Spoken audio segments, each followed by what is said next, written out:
Pemberontakan yang terjadi pada masa revolusi kemerdekaan Indonesia sampai dengan masa demokrasi liberal merupakan ancaman yang berbahaya bagi integritas bangsa Indonesia.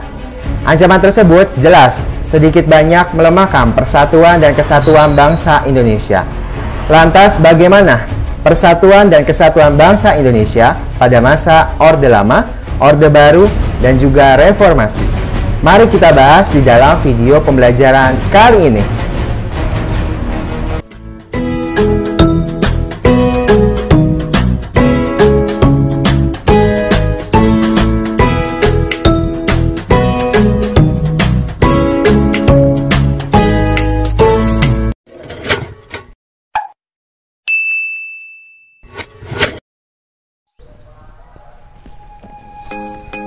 Assalamualaikum warahmatullahi wabarakatuh. Hello everyone, how are you guys? I hope you are doing good. Alhamdulillahirobbilalamin, senang bisa berjumpa kembali di dalam video pembelajaran PPKN bersama Bapak Restu Sanubari. Sebelum mulai, Bapak ingin mengucapkan terima kasih buat kalian yang sudah klik tombol subscribe. Bagi yang belum, silakan diklik tombol subscribe. Bapak juga mengingatkan bahwa terdapat PowerPoint yang mana linknya bisa kalian cek di deskripsi box.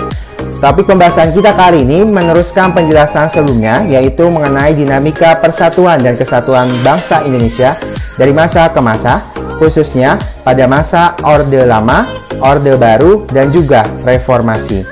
Sebelum mulai, alangkah lebih baiknya jika kita memulai pembelajaran dengan berdoa sesuai agama masing-masing di dalam hati, sekaligus teriring doa kita untuk Indonesia.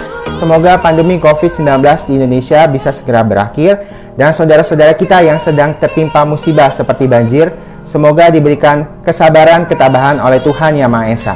Amin. Topik pembahasan kita kali ini memiliki 3 tujuan pembelajaran. Pertama, mengidentifikasi persatuan dan kesatuan pada masa demokrasi terpimpin atau masa Orde Lama. Yang kedua, mengidentifikasi persatuan dan kesatuan pada masa Orde Baru. Dan yang terakhir, mengidentifikasi persatuan dan kesatuan pada masa reformasi. Untuk penjelasan lebih lengkapnya, mari kita simak video pembelajaran berikut ini. Kita mulai dari persatuan dan kesatuan bangsa pada masa demokrasi terpimpin atau pada masa Orde Lama yang berlangsung mulai dari 5 Juli 1959 sampai dengan 11 Maret 1966. Bentuk negara adalah kesatuan, bentuk pemerintahan republik, sistem pemerintahan presidensial. Melalui dekret Presiden 5 Juli 1959, pemerintah memberlakukan kembali Undang-Undang Dasar 1945. Sejak saat itu, sistem pemerintahan yang dijalankan adalah sistem presidensial yang berdasarkan Pancasila dan Undang-Undang Dasar 1945. Artinya, presiden menjadi kepala negara sekaligus kepala pemerintahan. Sistem politik yang dipakai pada era ini adalah demokrasi terpimpin. Apa bedanya dengan demokrasi lain?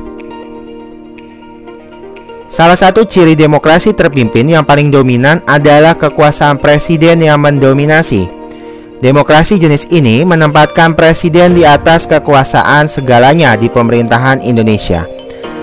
Hal ini menjadi pemicu terjadinya kesenjangan yang berlangsung di Indonesia pada saat itu. Akibatnya, presiden yang memiliki kekuasaan tertinggi dapat dengan mudah menyingkirkan pihak yang ia anggap tidak sejalan atau bertentangan di bidang politik.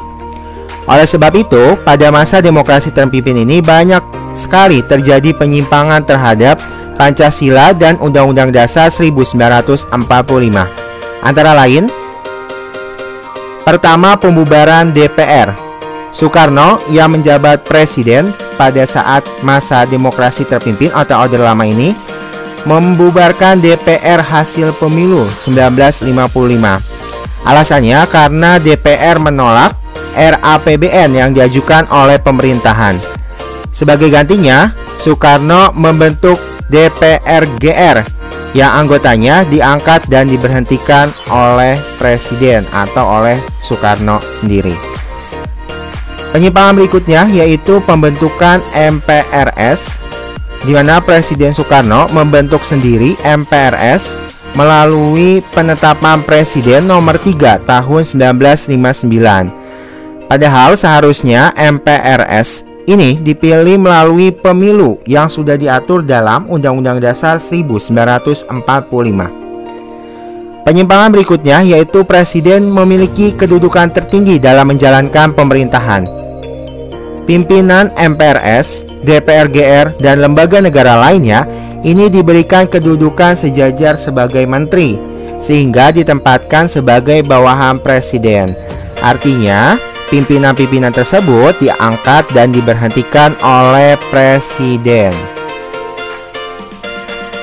Penyimpangan berikutnya yaitu pengangkatan presiden seumur hidup.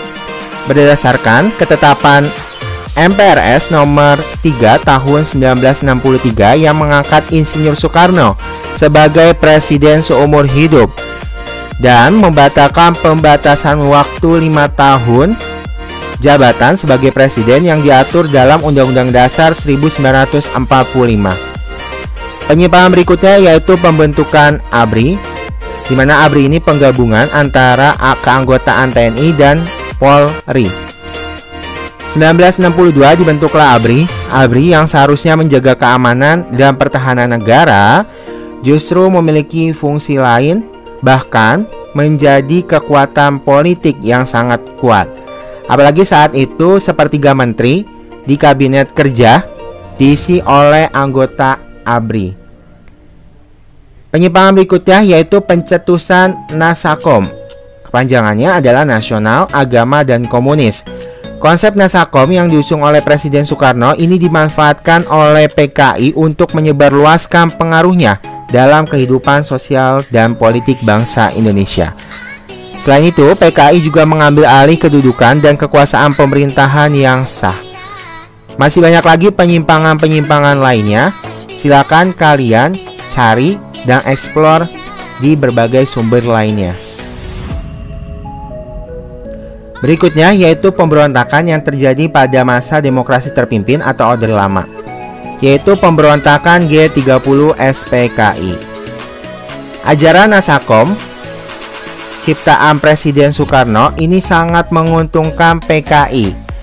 Selama masa demokrasi terpimpin, PKI terus melaksanakan program-programnya secara revolusioner, bahkan mampu menguasai konstelasi politik. Puncak kegiatan PKI adalah melakukan pemberontakan G30 SPKI terhadap pemerintahan yang sah pada tanggal 30 September 1965. Untuk kedua kalinya, PKI ini berupaya mengganti ideologi Indonesia dengan ideologi komunis. Pada peristiwa ini terjadi penculikan dan pembunuhan sejumlah perwira tinggi Angkatan Darat. Selain itu, sarana penting komunikasi seperti RRI Pusat dan Gedung Komunikasi berhasil dikuasai. Gerakan ini berhasil diatasi oleh Mayor Soeharto yang saat itu menjabat sebagai Panglima Kostrad bersama rakyat dan pasukan tentara yang setia terhadap NKRI. Akhirnya G30 SPKI pun ditumpas habis.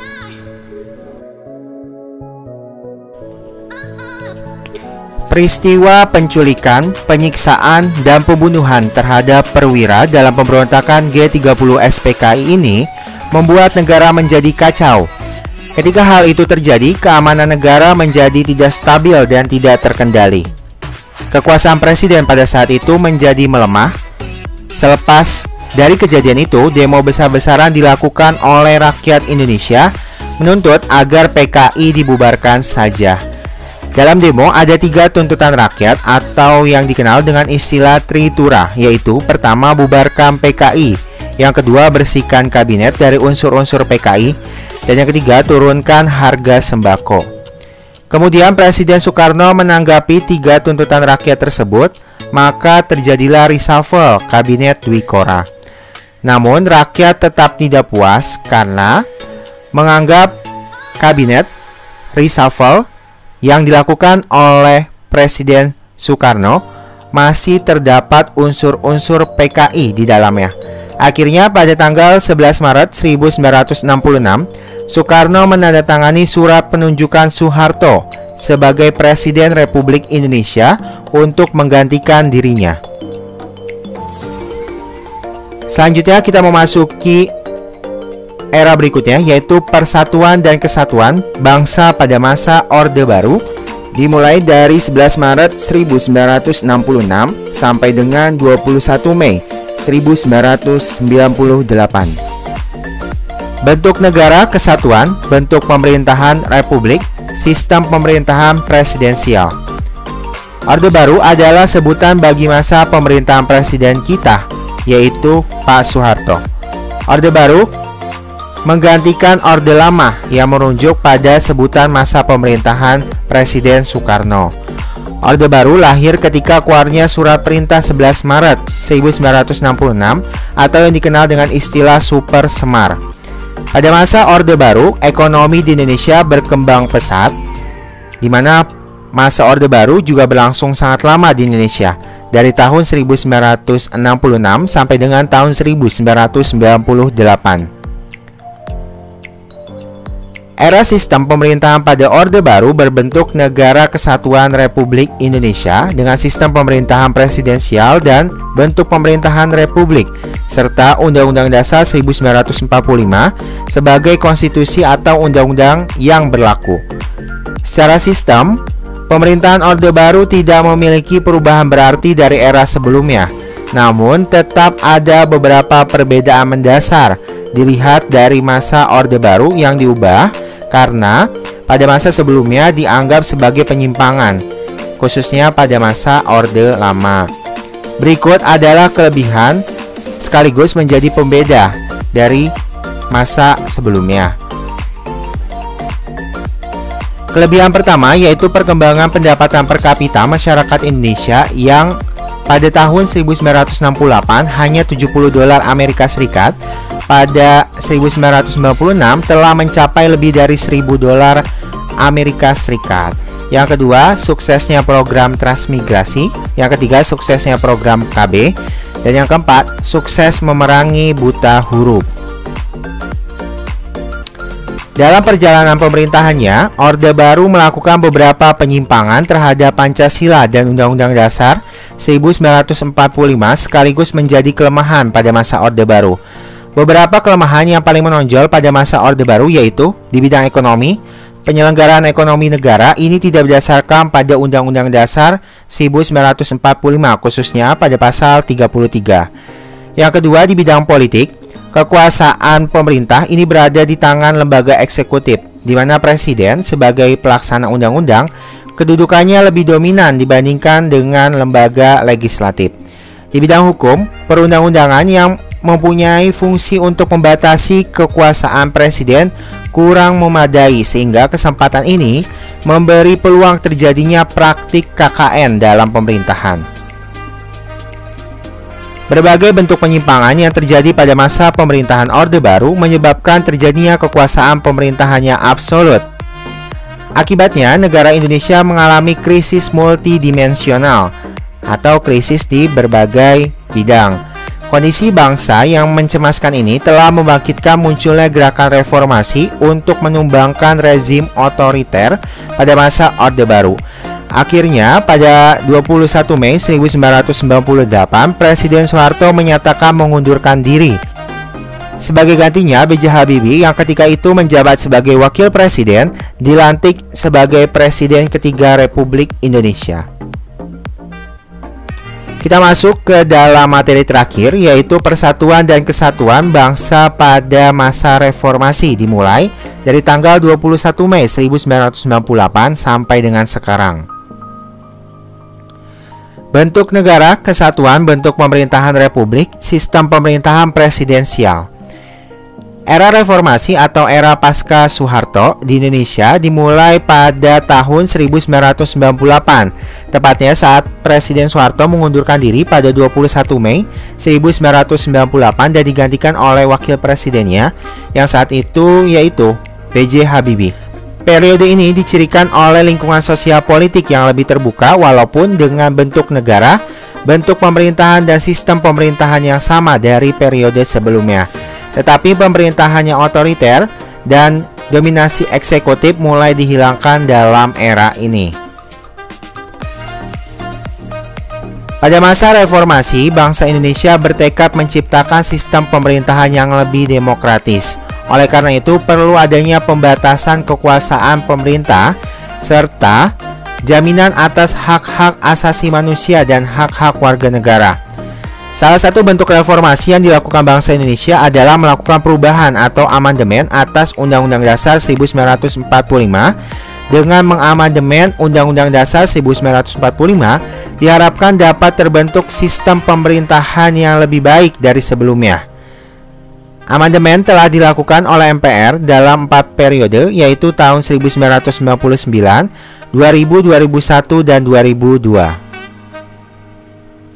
Setelah adanya perubahan Undang-Undang Dasar 1945, Indonesia menganut sistem pemerintahan presidensial, di mana Presiden tetap sebagai kepala negara sekaligus kepala pemerintahan. Akan tetapi, sistem pemerintahan ini juga mengambil unsur-unsur dari sistem parlementer dan melakukan pembaharuan untuk menghilangkan kelemahan yang ada di sistem presidensial. Pada masa reformasi, Indonesia mengalami 5 kali pergantian presiden, yaitu pertama, B.J. Habibie yang memimpin pada tahun 1998 sampai dengan 1999. Selanjutnya ada Abdurrahman Wahid atau yang dikenal dengan Gus Dur dari tahun 1999 sampai 2001. Selanjutnya yaitu Megawati Soekarno Putri menjabat dari tahun 2001 sampai 2004. Berikutnya Susilo Bambang Yudhoyono yang menjabat dari tahun 2004 sampai 2014. Sekarang yaitu Joko Widodo dari tahun 2014. Itu dia tadi topik pembahasan mengenai dinamika persatuan dan kesatuan pada masa demokrasi terpimpin atau Orde Lama, pada masa Orde Baru, dan juga reformasi. Terima kasih buat kalian yang telah menonton video kali ini. Semoga video kali ini bisa bermanfaat. Kalau kalian suka video kali ini, boleh dikasih like-nya. Kalau kalian nggak suka, boleh juga dikasih dislike-nya. Jangan lupa juga share video kali ini. Semoga video kali ini juga bisa bermanfaat ke banyak orang. Terima kasih atas perhatiannya. Bapak mohon maaf jika ada kesalahan atau khilafan di dalam penjelasan Bapak. Kurang dan lebihnya mohon maaf. Wassalamualaikum warahmatullahi wabarakatuh. Tetap belajar dari rumah. Bye.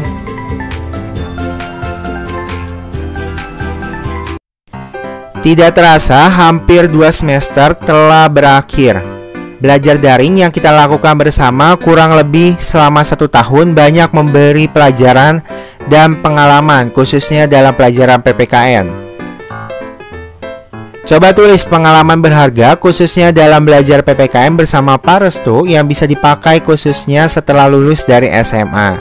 Tulis pendapat kalian di kolom komentar, sekaligus komentar kalian akan dijadikan bukti kehadiran hari ini.